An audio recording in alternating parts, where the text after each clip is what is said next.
On November 3rd, 1978, a 19-year-old student vanished without a trace from her college residence in Lennoxville, Quebec. 5 months later, her body was found in a creek, wearing only her underwear. Police called it an accident, but the bruises and strangulation marks told a different story. And Theresa Allore may not have been the only victim. Theresa Allore was a bright and curious teenager from Pointe Claire, Quebec. Her friends and loved ones described her as a kind-hearted and generous individual who couldn't wait to graduate from college and take on the world. She was known for her helpful, pleasant nature and had a knack for making friends wherever she went. In 1978, she began her first year at Champlain College in Lennoxville, a quiet town in the eastern townships.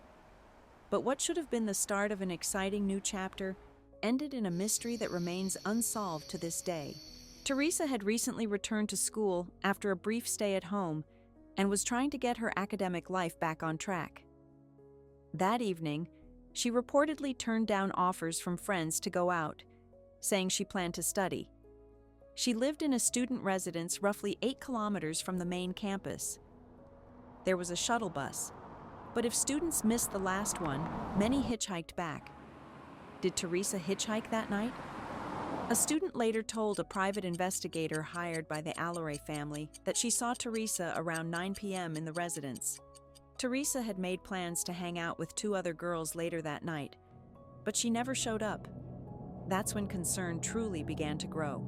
It wasn't until April 13th, 1979, over 5 months later, that Theresa's body was discovered by a trapper near a small creek in Compton, just a few kilometers from her campus. She was only wearing her underwear. Despite obvious signs of foul play, including bruises and suspected strangulation marks, police were quick to suggest she may have died of a drug overdose. No toxicology test was performed. No autopsy report was ever made public. The Sûreté du Québec maintained that Theresa's death was likely accidental. They did not open a homicide investigation. Her clothing, personal effects, and even key evidence reportedly disappeared. Rumors persist that the residence manager was never questioned. What? Even more troubling, there had been a string of sexual assaults reported on campus that fall. Was Theresa the final victim no one wanted to acknowledge? In 2003, SQ cold case officers reanalyzed her samples using modern forensic techniques and found no drugs or alcohol in her system, once again ruling out the overdose theory. Today, the SQ officially classifies Theresa's death as a probable homicide, estimating about 75% certainty based on strangulation evidence and missing critical items like her clothes and dorm manager's testimony. But Theresa may not have been alone. Investigative journalist Patricia Pearson and Theresa's brother, John Allore, uncovered disturbing similarities between her death and those of other young women in the area during the same time. Louise Camerand in 1977, Manon Dubé in 1978.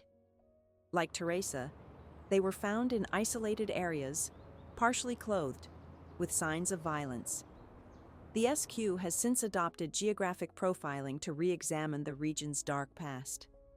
Could a serial killer have been stalking the eastern townships? John Allore dedicated his life to finding answers. He launched the podcast, Who Killed Theresa, and fought for the creation of cold case units in Quebec. His work eventually pushed the SQ to open a dedicated cold case team in 2004.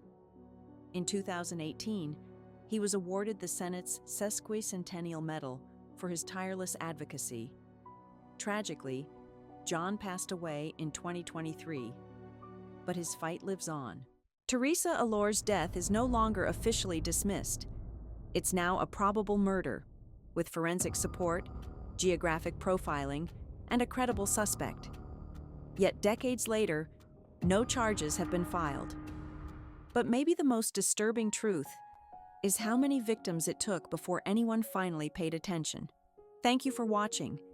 If you found Theresa's story important, consider subscribing.